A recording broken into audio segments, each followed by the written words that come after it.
Wise Wednesdays started on April 1st with a humble episode on forgiveness.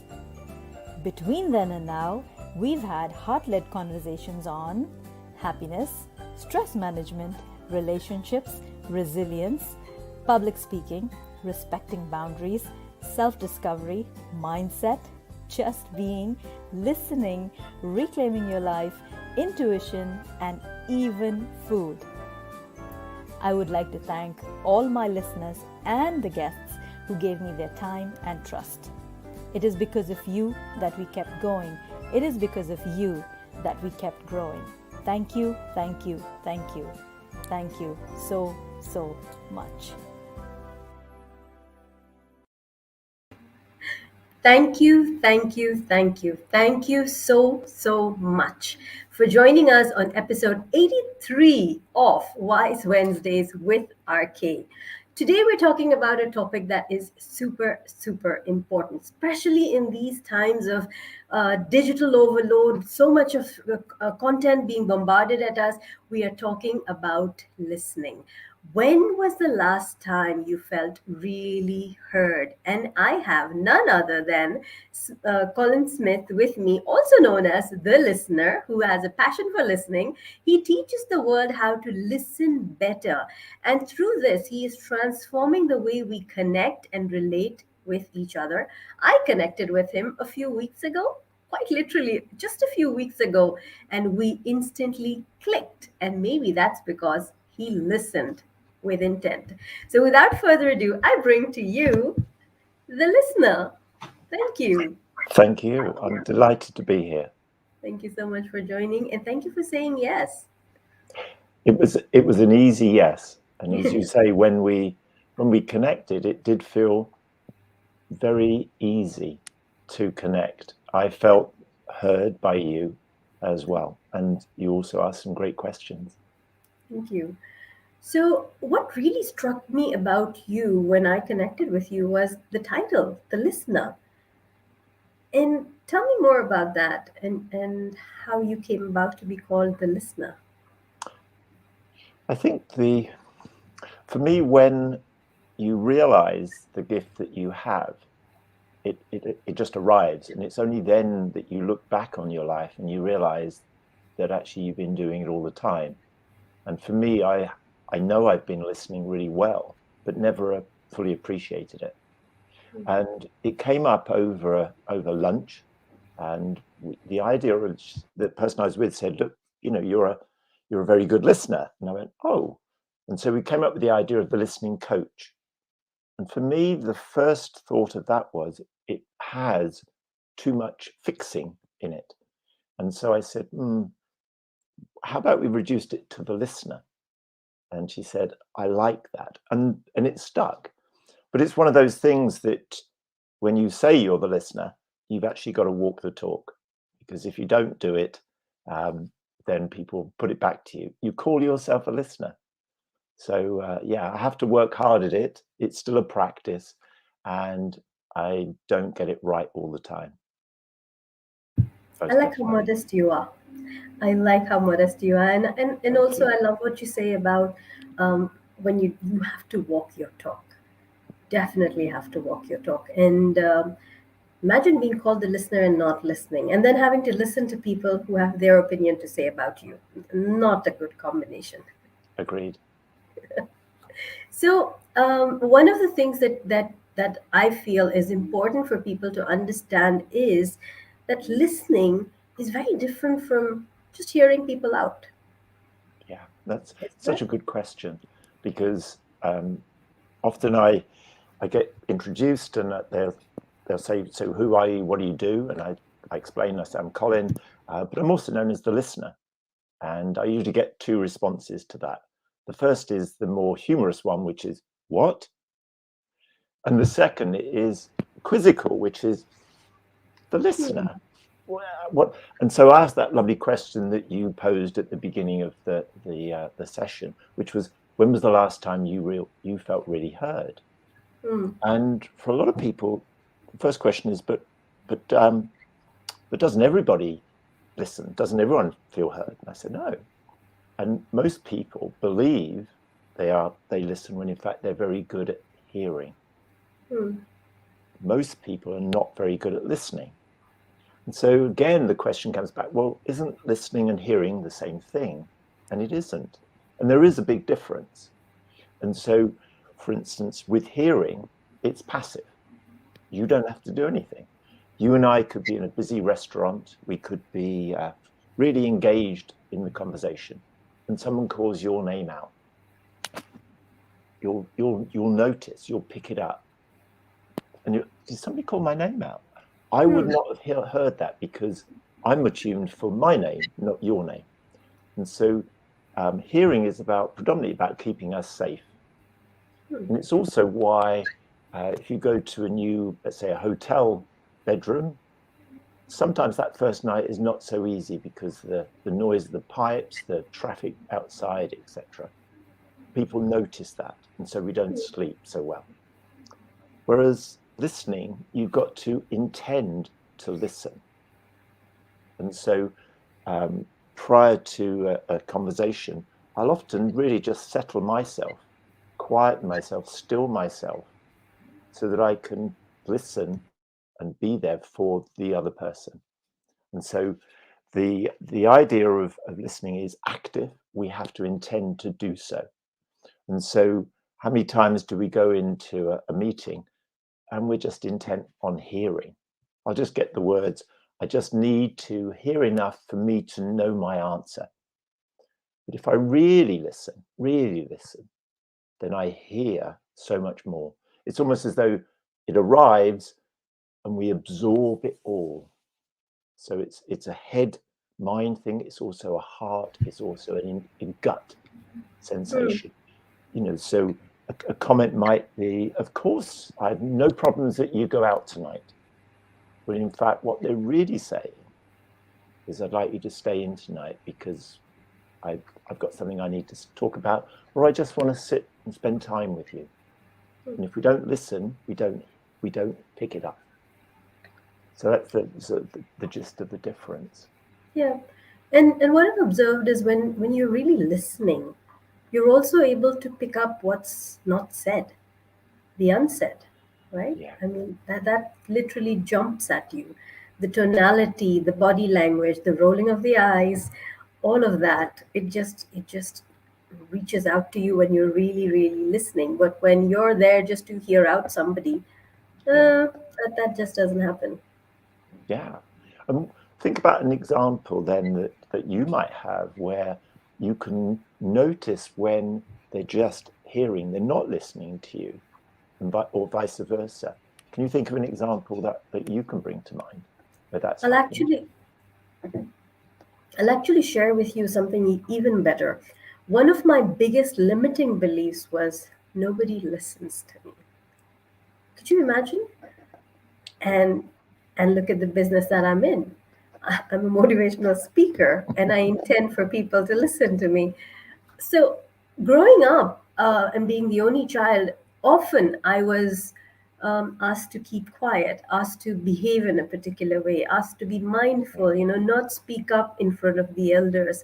I was relatively a loner on my own. I enjoyed writing, I enjoyed reading books, I was to myself. So I didn't speak up a lot or I didn't share much. What I did pen down, and I guess that's where the affair with words started, is I enjoyed words. I enjoyed the world of words more than saying it out, writing it down, because I felt nobody listened to me. When I tried to speak up. Yeah. So, and when you're in that space, if you think back to that space, how would you describe your feelings at that time? Scattered. Scattered is the word that comes to my mind. I felt scattered, and I felt I had to work on myself to bring all the bits of me together. I really had to put in a lot of effort there. And I also began to be the listener for others. A lot of my school friends, I remember so many things about them. Silliest of things, like even something as silly as what my friend brought for lunch on a regular basis in her lunchbox. And the others go, why would you even remember that? I said, I don't know. I just remember. I remember because maybe because nobody paid attention to what I had to say. Yeah. I then became the person that I wished I had for others. Yeah. And what more? What more? I think even the work that I do right now as a coach, as a speaker and trainer, it's all about connecting people. It's all about creating shifts with people, one conversation at a time. Fine. So earlier as well, I mean, when we caught up the few days back, I shared with you about the daily videos that I do. Yeah. And for me, it isn't important whether there's one person watching or there are, lots of people tuning in. It's about presenting as best as I can, knowing that someone might show up and listen. And when they Yeah. do, they should get 100%. So true. So true. And what I pick up there is I can think of an example in a coffee shop, and I was sitting there with my partner, and behind me was an older lady who was coughing. Every so often she'd cough. At one time, a young lady came in. She went to the counter, got a coffee, and as she was coming out, the old lady coughed. She noticed this, and she turned around and she said to the old, "Are you okay?" And the old lady said, "Thank you, dear. I'm absolutely fine. Just got a bit of a cough, but thank you." And off they went. And in that brief moment of the older lady being noticed, she was able to feel valued, validated. The young lady who now had been noticed for asking the question, she felt good. Their relationship, they didn't know each other, but there was a relationship had taken place. And there was this ripple effect to anyone else who would have heard it in terms of a positive impact. And the point you beautifully made is that we've no idea the impact we make because not everyone tells us.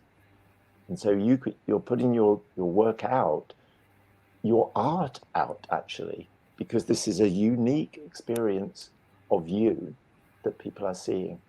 And the work that we do, we could make a difference to one person's decision to take their life or not. I think it is that big description of what the impact is, the impact that we can make, and we may never know, and that's okay And that's because okay. we're putting our art out. True that's okay. Yeah, So knowing that these are impressions that are upon us growing up as children, could yeah, you share a little bit on the significance of listening to your children as a parent or as a caretaker, as a teacher, yeah. as the adult in the room? It's such a good question, and it came up quite recently. We have um, a, a, a grandson who's just on 4. He's normally based in he lives in the US, but he's here for a short while. And what I noticed was, even though I was listening to him, so I came down to his level, and he was struggling to get all of the words out. It was almost as though he needed to get them out quickly. But at 4, it's much harder. But I was calm. I didn't try and interrupt and say, "Come on, speak up." I didn't try and interrupt and tell him what he was saying. I just was present with him. And little by little, he got his words out. Now, I don't think, this is just my thought, I don't think cognitively he's thinking, "Isn't it nice that I'm being heard?" But I think he felt it. And so, very much that Maya Angelou saying, which is not what we say or what we do, it's how we feel that makes the difference. And I think that at that age, they get a sense of being heard. And obviously, as they get older, that we can engage with them. And even simple things like just putting down anything that's getting in the way, closing the laptop, facing them, eye contact, not having a phone to hand, an open posture, as you say, with the body language, because we know when someone's listening. We feel it. And I think the children do as well. And it might be that some say that with girls, with daughters, it's much easier to do it face to face. With boys, it's easier if perhaps you're driving so that you're not facing them. But even then, they can tell whether you're listening or not. And I think as we grow up, and I think the more we could, if you like, push back listening into the education system, because if you look at the amount of training most people get, or the majority of people get on listening, it's 0 or a few hours. Whereas it's the medium of communication that we use most of all. When you compare it to speaking, which is the one we use least of all, I think it is, or writing, we get plenty of training in that. And in the world of business, you can find more courses on presentation skills or public speaking than you can on listening. And part of my mission is really to change that and to have more people able to listen. And as you said that, I was wondering if we should have a course on public listening. Yeah. People say, what you need is a good talking to. No, what you need is a good listening to. And that's very different. So if you might have noticed, I'm constantly muting and unmuting myself. That's because we have of all days, someone's decided to do a bit of handiwork in the apartment on the side. I'm like, sorry about the disturbance. That's okay. Yeah. So earlier when we were speaking, you said there is a difference in when it comes to the speed with which we speak, the speed with which we think, and what was the other? And we listen. No, not Sure. listen. Hear. So Yeah. how does that make a difference in a conversation? So typically, most people speak at around about 125 words a minute. But we have the capacity to process anything between 500 and 750 words a minute. And we'll notice that. So if you've got a YouTube video or a podcast, quite quickly you can learn to listen at 1.75 or even double the speed. The voice obviously changes, but you still hear all of that. So we're very good at there's a big difference. What it does mean is that I've got capacity to be thinking of other things. If I'm hearing, I'm just hearing the words coming in, I've got capacity to do something else. But if I'm listening, then I'm going to be more intent on putting all of my attention on you. So I'm curious about the micro changes that we make, the expressions we make, the change in our voice or anything like that, to fill up that capacity, so that when you might say something like, well, last night I went to the cinema and I saw this film, and I'm thinking, oh my gosh, I've seen that film. And my thought process has already gone off. If I notice it, it's like, that's okay, because that's human. We will do that. I can bring it back. And often I use my breath to bring it back. But there's another side to this, in that that's really from the perspective of the listener and the speaker. But if it's the other way around, and one of the reasons I asked you the question, and what more, is we speak at 125 words, but I've already got, let's say, 750 words behind that, ready to come out. And usually the first 150 words are the words that we would normally use.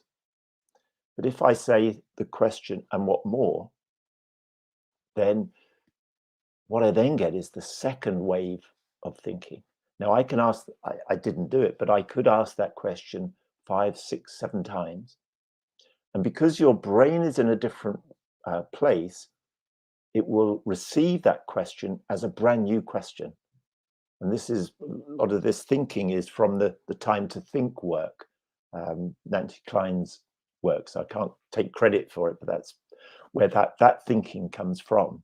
And what it means is that you end up sometimes in a situation, as would be entirely possible with you, is you had said something like, actually, I've never thought of this before. Or more importantly, I've never shared this before. And the reason we share and we talk about its impact is it's the first time I felt really heard, or that someone was that interested in me, because we're very dismissive of our own stories.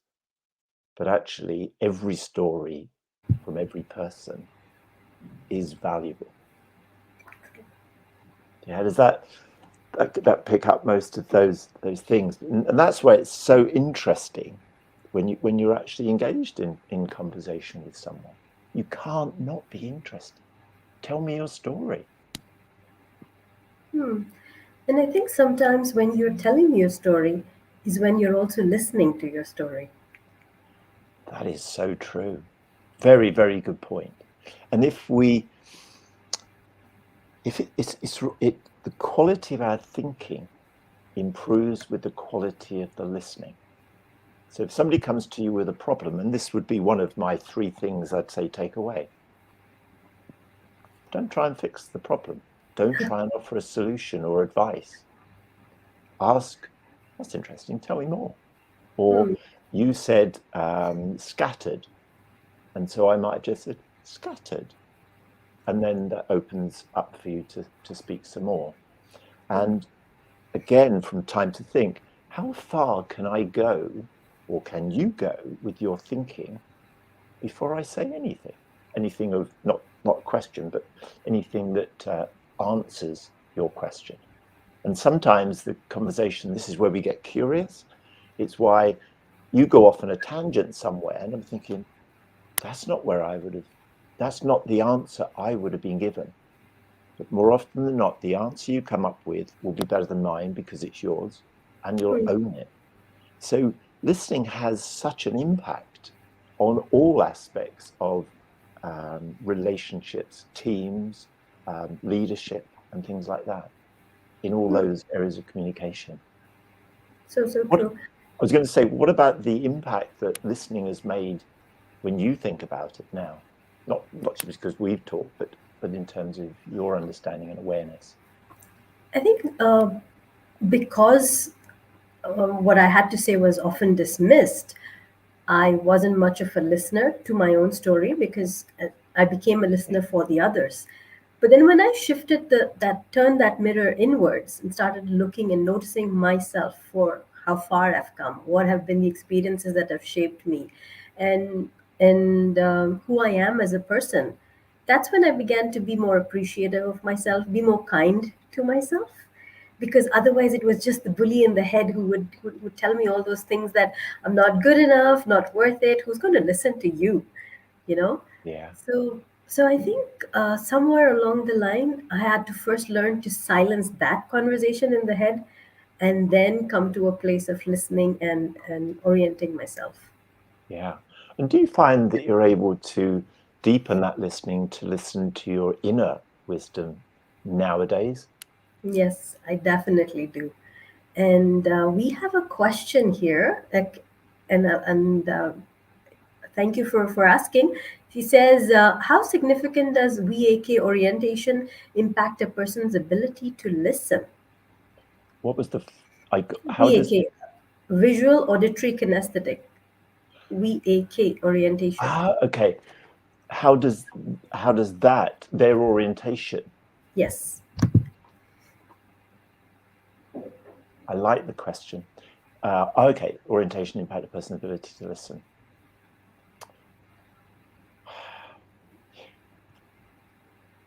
Well, first of all, I think it adds value to the listening itself.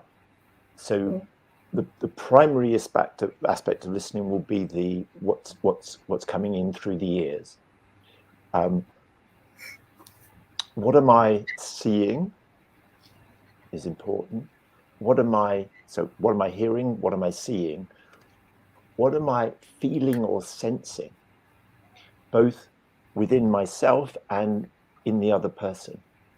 And what I like about the question is it kind of helps me understand. So when I'm on Zoom, it feels as though you are here with me within my, let's say, a 1 meter circle. I'm sitting here with you. So I don't get tired over Zoom.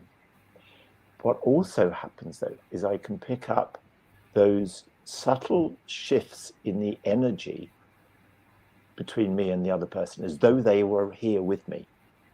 Because I believe this is slightly off tangent, but I believe that we're connected from a spiritual or a energetic connection, as well as coming down all of the connections from a computing point of view for this two-dimensional image that appears on my screen.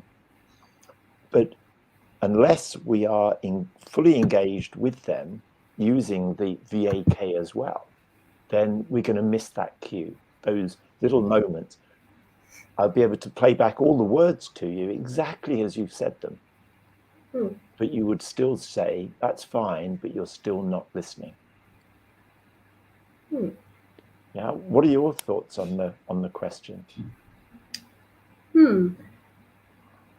How significant? So when I look at VAK, visual, auditory, kinesthetic, I know the auditory people are supposed to be the ones who are really, really listening in keenly. They are more attracted to that. But when you look at communication as such, it's not limited to sound. It's not limited to language and words. So it's more, as I said, about body language, about tonality, about how a person's eyes light up when they see somebody, how the smile widens, and how they're moving their hands. And I'm beginning to do all of that. So yes, even that is a way of expression. It is a way of conversation, right? So you got to listen to that as well. So I think each one has their own flavor. It's kind of like going to an ice cream parlor and picking out the flavors. Each one has its own thing. But at the end of the day, it's ice cream. Everyone is, if you're really, really present, you will pick it up. You will enjoy it. So, yeah. I don't know if you've ever experienced eye gazing, where you just sit with someone and look into their eyes, no words, nothing, and just look into their eyes and they look into yours. Now, some people don't like it, but those that are okay with it can sit there for 3 or 4 minutes. And it's amazing what messages you receive. And there's no words. There's no words. And sometimes when you're taking a picture, and you really, I mean, for instance, if you're taking a picture and you're in a good mood, it shows on the picture. When you look straight into the camera and you're really in a good mood and you're smiling, it shows on the camera. And when you're not really happy, but you have to go and take that picture, or you're in a group, it just shows. Beautiful. I love that. I notice, and I believe this is true, that if I'm watching a television program and at the same time sending a text message, I can do it physically, but I can't do it. And I believe that even though the words are still the same words I would use, there is a different energy that arrives with the message if I'm not paying attention to it. So I'm not engaged with the person I'm sending the message to. It feels like it. I think it's the same when you're writing Christmas cards. It's a good time to talk about Christmas cards. That if I'm just writing them as a process, it feels like it. So when I write cards, I don't write that many, but I will think of the person I'm writing to. And then I'm writing the name and my name and any other messages. And I might even put some comment in it, because I believe that when they open it, it feels different. Yes. So the same is true that when we're listening, we're giving them so much more than just our ears. I think they also feel cared for. I think they feel loved. And that's really different. It feels different, and we know it. When we have that conversation with the barista, even if it's, hi, how are you? And mean it, they feel it. Yeah. And for some, I may be the only person that day who inquires about them. So yes, feeling genuine from artificial greeting messages is definitely powerful. Thank you. Also, when I look at it from the perspective of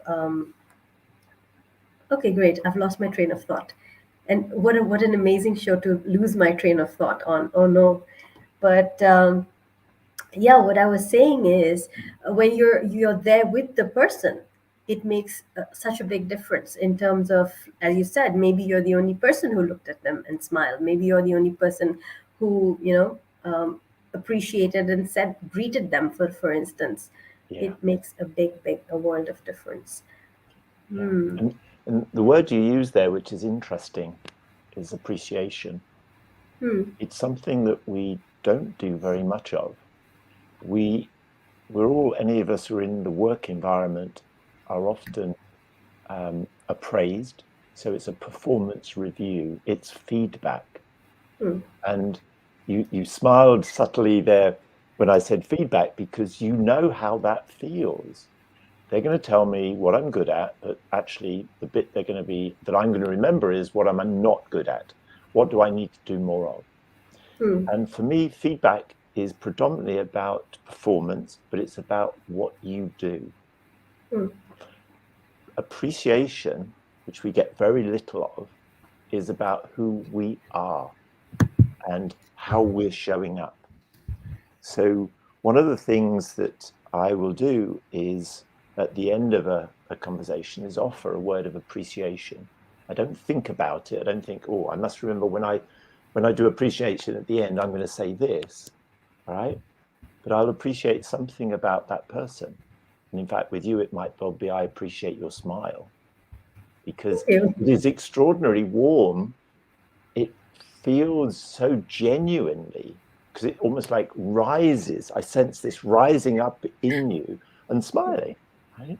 you. And the lovely thing about the got me out now appreciation is it's always positive. I'm not going to appreciate your negative. Of course not. That's not And you at all. yeah, and the reason I smiled is because when I think of feedback, I think of giving people feedback like a feedback sandwich. So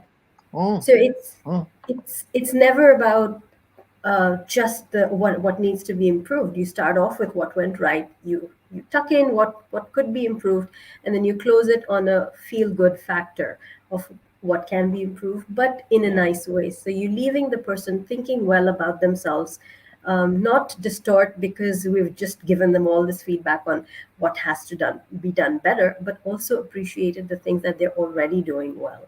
So it's kind of like cushioning in the feedback between what is already going well. Yeah. And we learn to expect that. And I think that's part of the challenge with feedback. And the way we do feedback is often annually. I mean, we're getting better at giving it more often.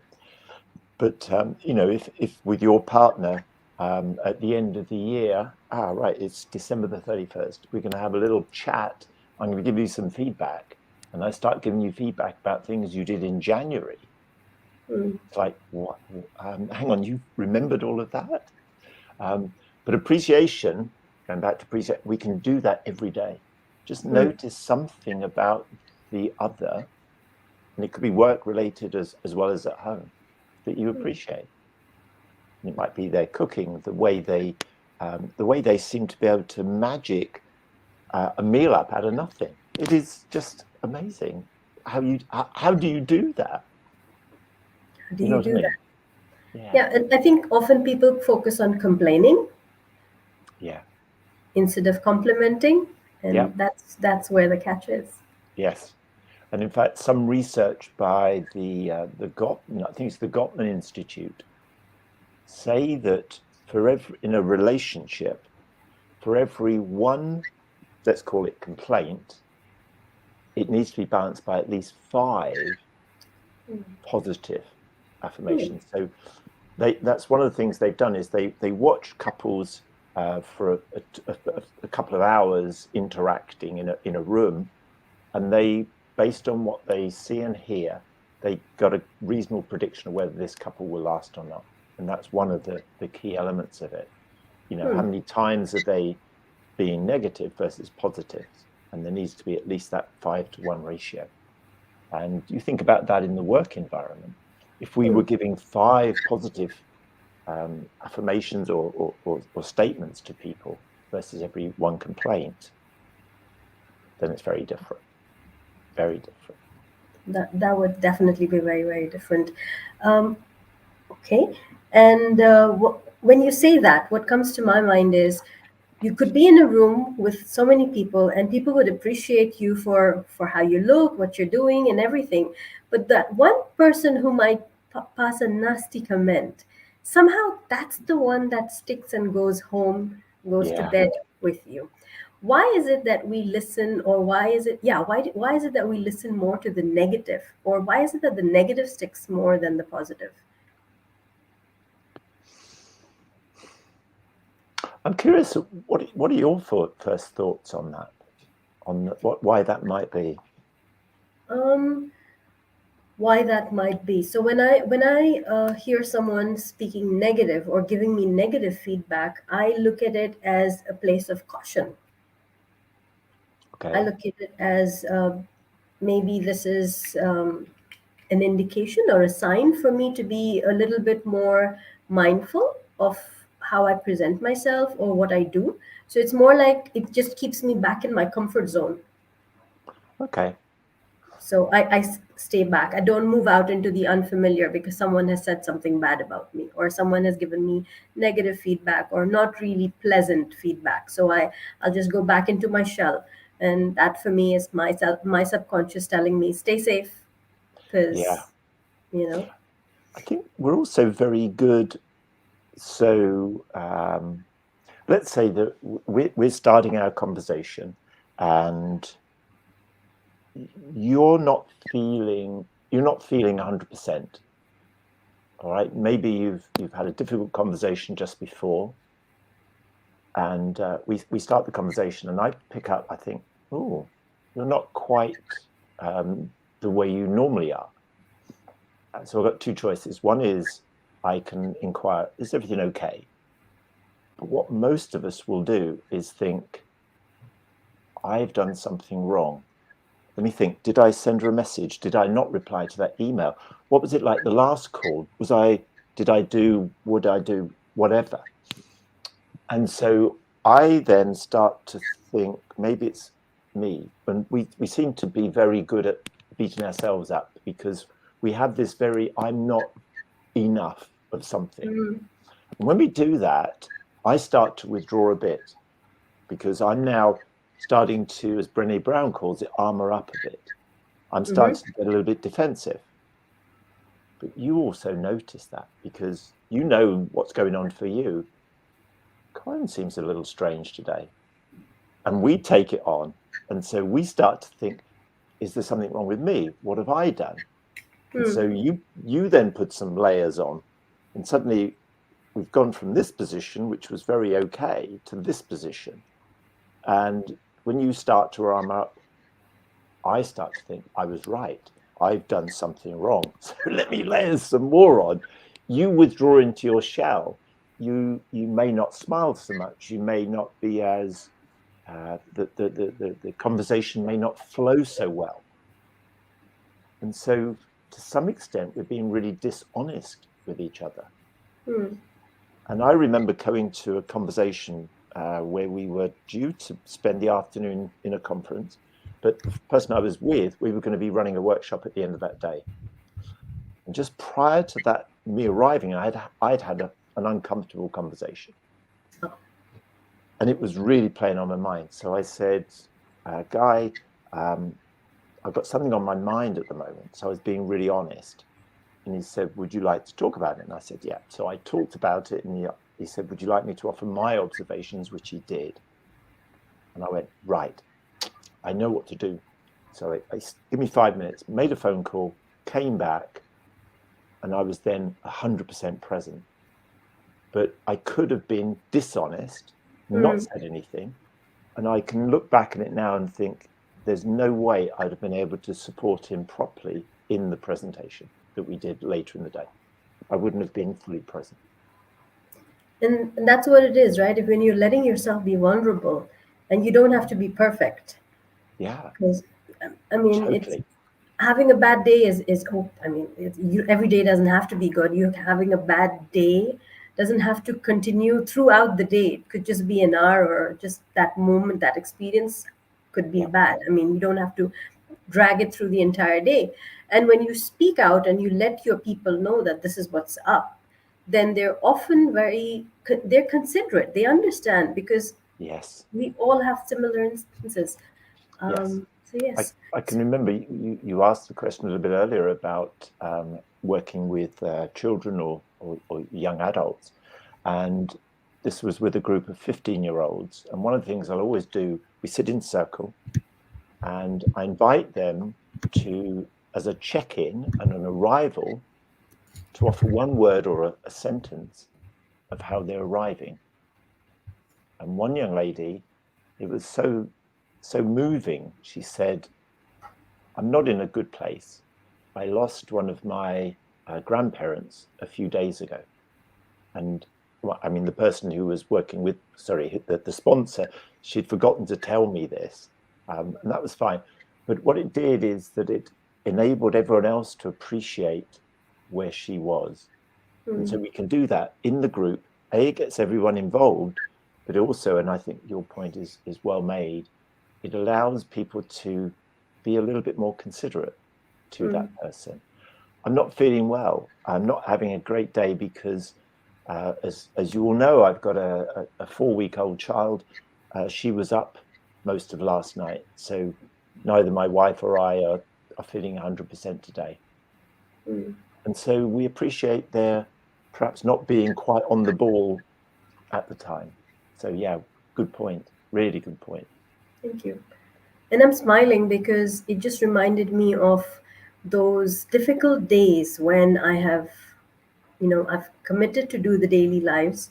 I've switched on the camera. I know what I'm supposed to be speaking of, but it's a tough day. It's probably, um, I've had a hard conversation with the kids, or I'm missing them, or it's Papa's birthday, or the day he's passed on. I just switch it on, and my words are not coming out. It's just the tears.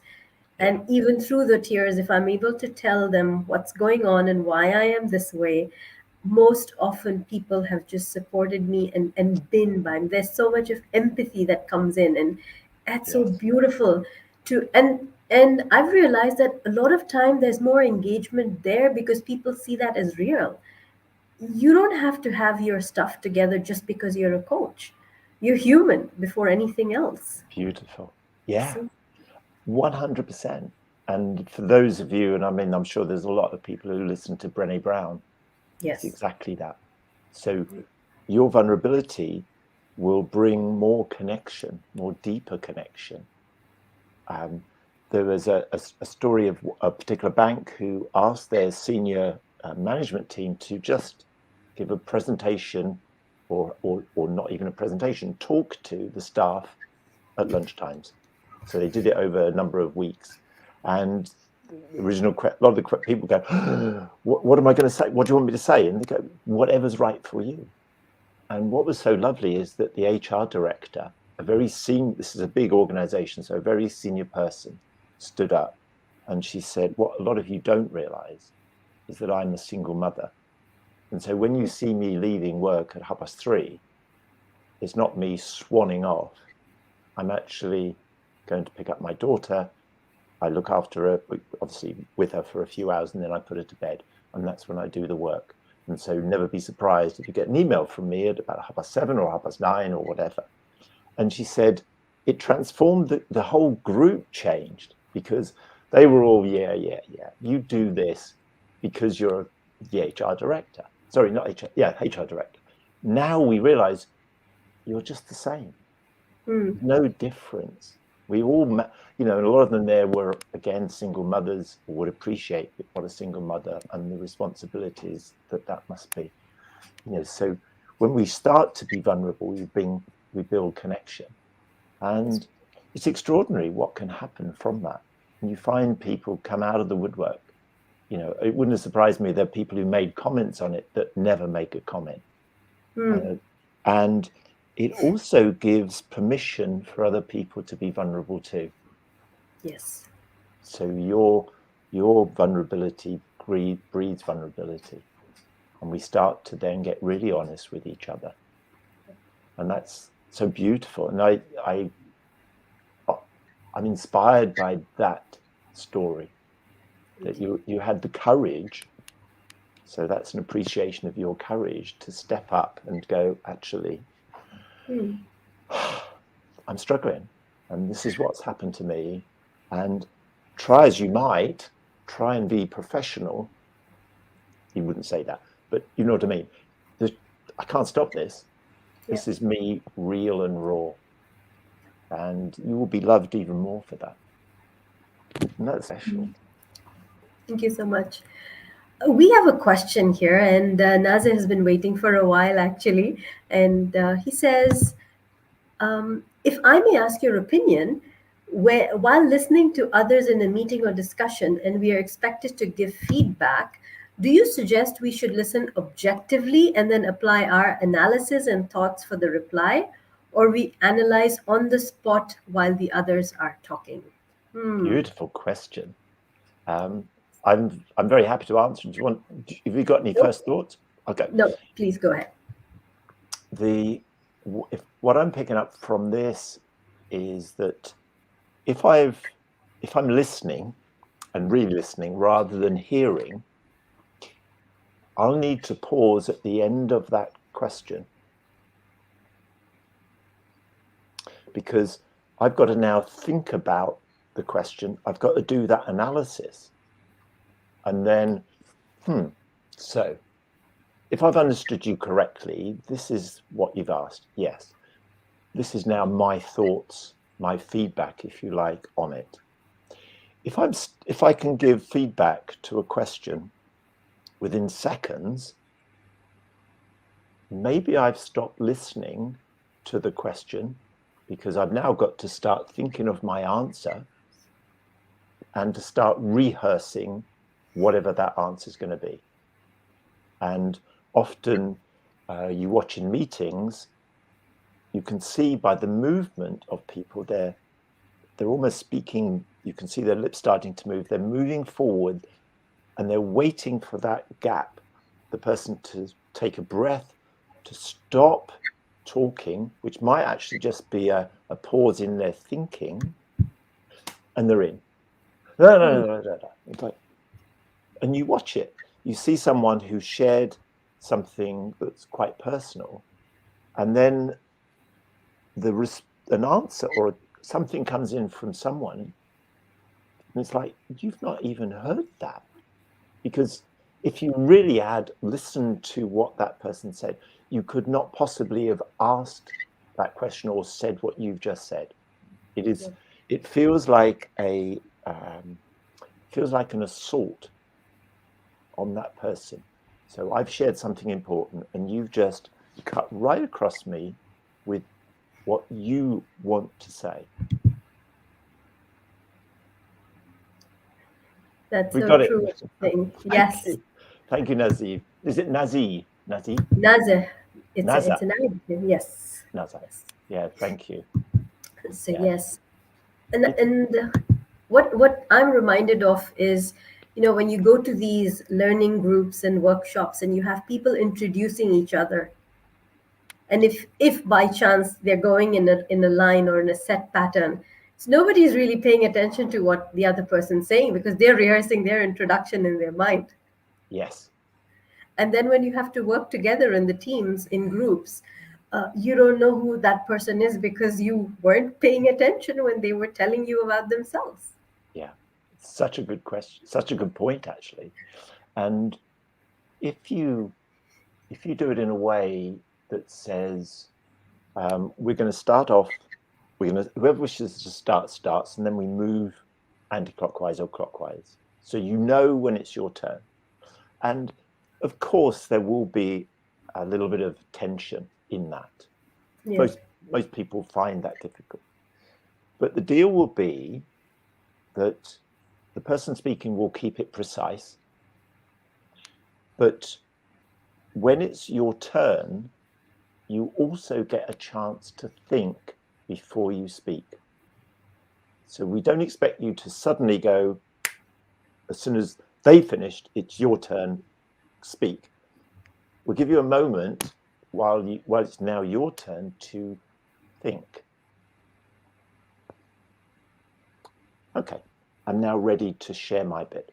So it means it's much easier for you to listen to each of the people before you. And those actually, I'm a little bit more likely to be the person who says first, because it's much easier to get mine out, and then I can listen. Yeah. The expectation is so you don't have to, you don't have to go up for an expectation. You just go in as you are, present, and that's it. Yeah. I'd rather do first. And what I also notice is that if I leave it, let's say I have 2 sentences, 3 sentences that I want to say, as these other people start speaking, oh, maybe I don't need to say that, I'll say this. And so if you've got the chance to know that I'll just wait until it's my turn, then I'll think, then I'll speak. And whatever comes is comes. And so that's I think for me, sorry. Sorry, I was just, yeah. And I think for me, it's easy because when I have to introduce myself, it's like, hi, I'm a smile strategist. I've definitely got everybody's attention there. Yes. So, what's the difference between deeply listening and just listening?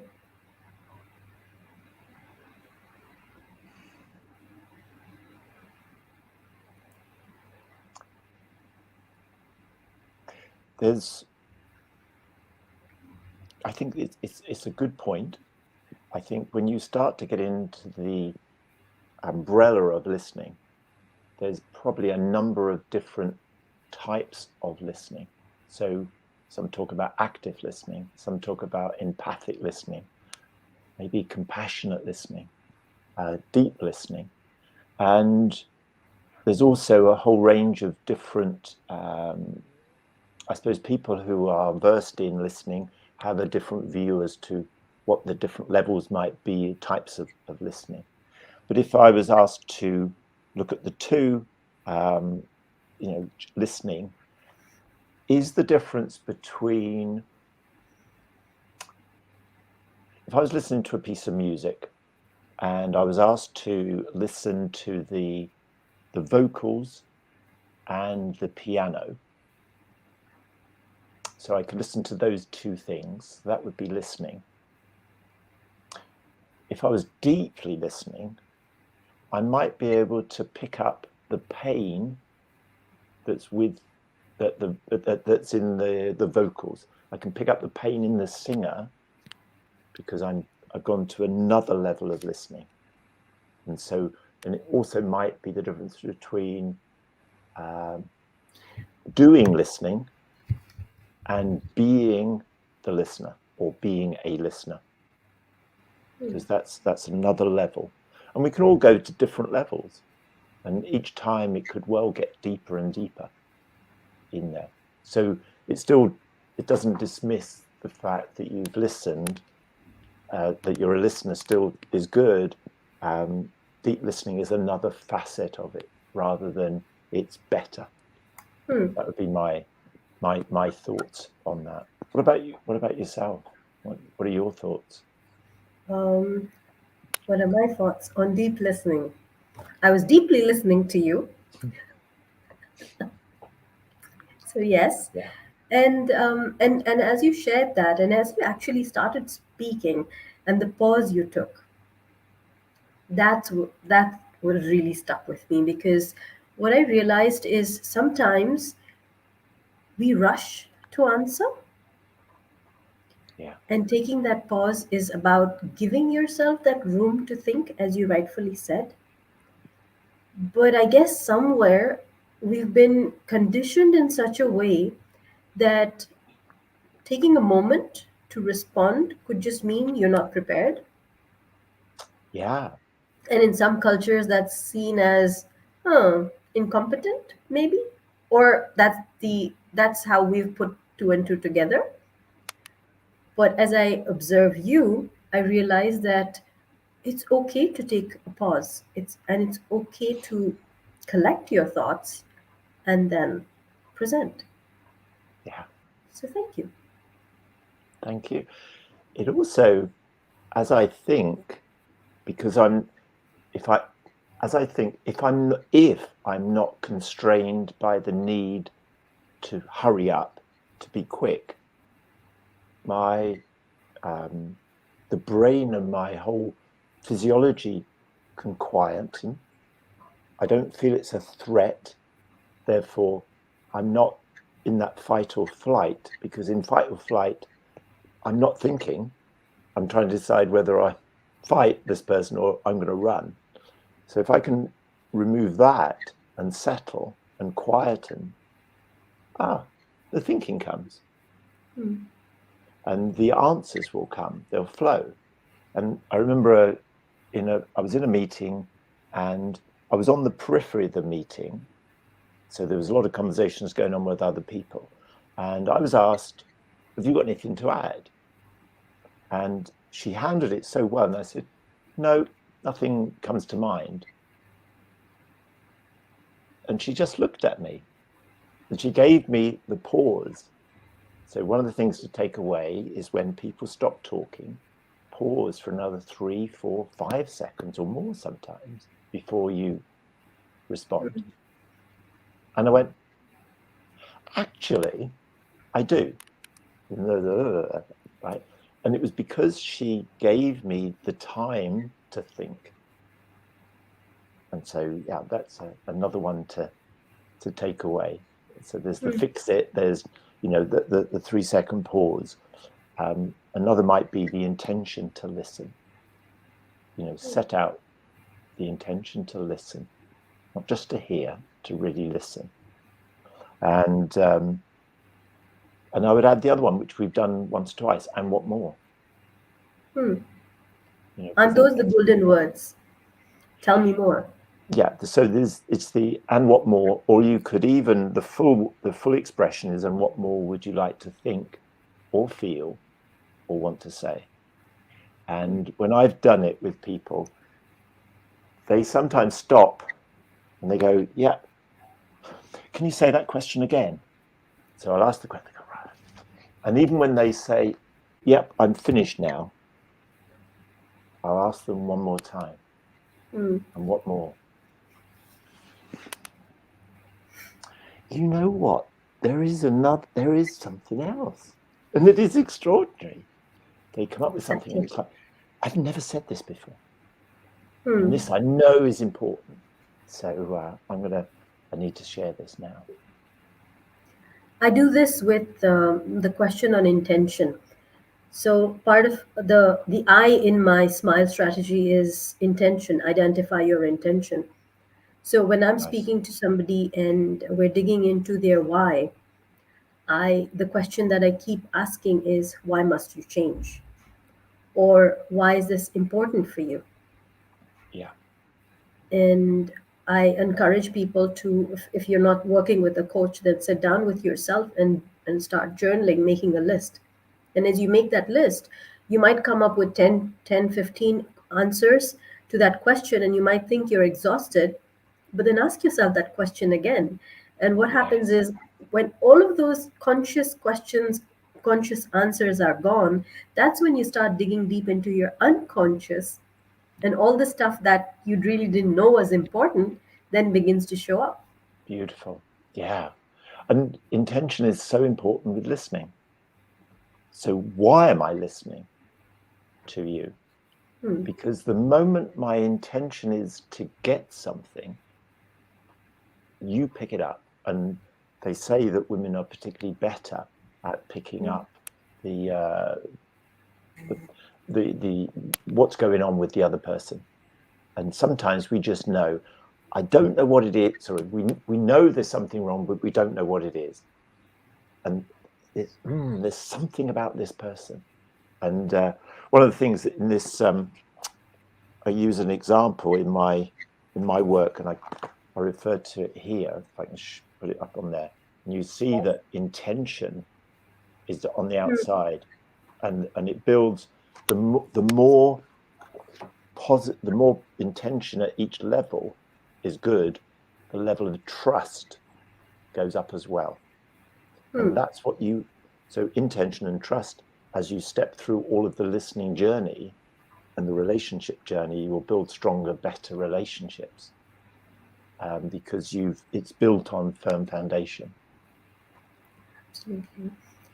So I know we've touched the 1 hour mark, but there's this one question that I just have to ask you. Can I have just 2 minutes more of your time, please? Of course. So, and it's often said, right? Silent and listen. The same alphabets shuffled around. Yeah. And I love asking this question. I've asked this to a lot of people. What's the significance of silence?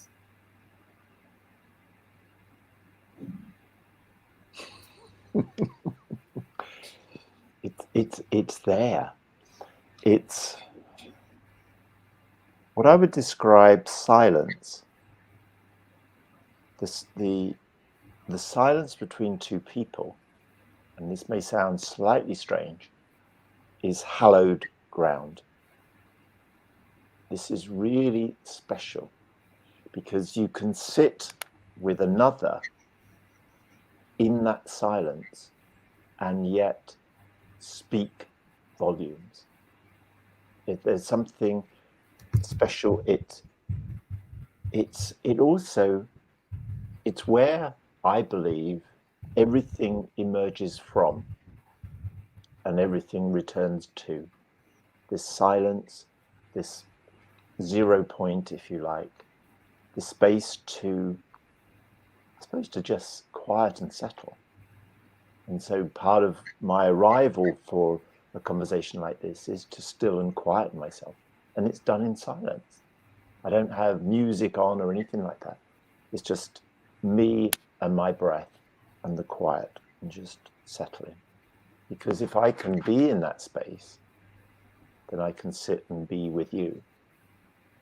And often I'll invite the other person to be silent, to close their eyes and just go in so they can settle, so they can be seen and heard too. And it is really important. And the silence to enable people to go away and think. So often I talk about that. So it's a little bit harder on Zoom, but so I'm speaking, you're listening. So you're looking to my eyes, and I go away to think. And when I come back, your eyes are on mine again. What it will do is it will allow me to continue my thinking process as I talk it. Because I might start talking while I'm thinking, and when I come back, I want to continue.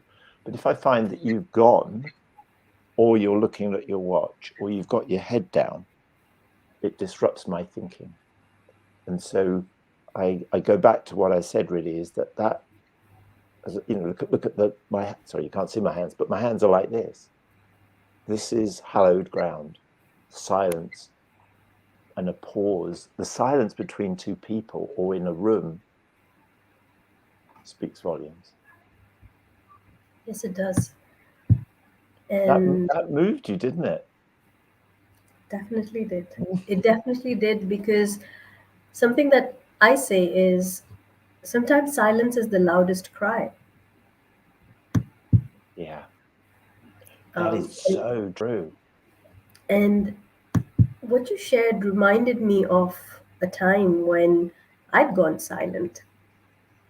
And it was, as much as my friends tried, as much as people tried to, get me out of there, I needed my silence. Yeah. And that was my loudest cry. I'm known to be the more chirpy, talkative, always bubbly person. But when I went silent, that was hard for a few people. Yeah. And only those who would know me well enough would understand what that was.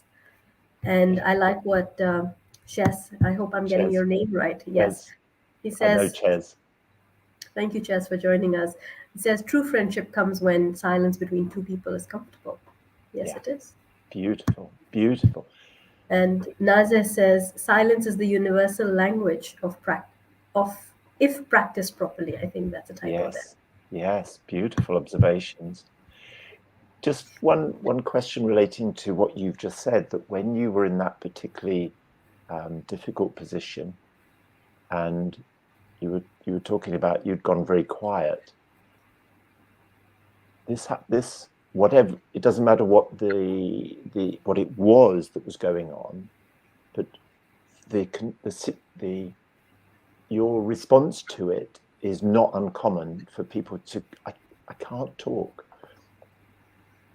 It would be probably helpful to the people who are listening to this to have from someone who's on that side, what would have been the best thing somebody could have done for you?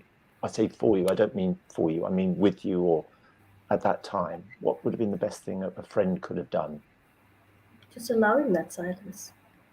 Just allowing that silence and respecting it, I guess. Beautiful. Yeah. Because it's not often that I go into silence. But and yes, this is at the same time having lost Papa. My children were not home, empty nest, by myself. It just felt like a struggle. So I'd even stopped writing. I resisted writing because somewhere I knew if I wrote, something within me might heal. And that pain for me at that moment was just too much to give Yeah. away. I did not want to part with it. I just felt like, no, I don't want to. And my body's clasping as I speak, even now. Yeah. Yeah. We keep that, we know that feeling, and we can drop back to it. And I'm blessed. My daughter's a children's nurse, and she works in the accident emergency department. And as you'll appreciate, she sees life and death a lot. And what's so lovely is that a boyfriend has realized he doesn't need to fix it. Mm, So he knows that she's very good at sharing. She just says, this has happened. He knows that the silence that she experiences, he doesn't need to suggest like, we'll get another job, or, well, let me give you some answers, or try and make her laugh. He just sits with her, and sometimes she'll stop the television and she'll just talk, or she'll just sit there with tears, and that's okay. yeah.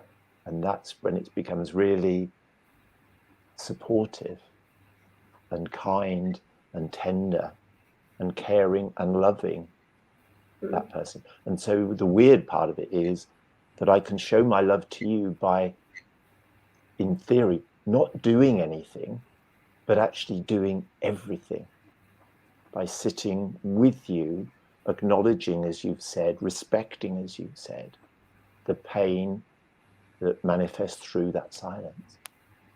That's special. That's very special. And I think it takes a level of trust and connectivity and growth in the relationship. And every relationship matures over experiences of life to get to that level of understanding. I mean, instantly, you don't Agreed. really have to rush to fix it. Yeah. You have to give the person space. Yeah.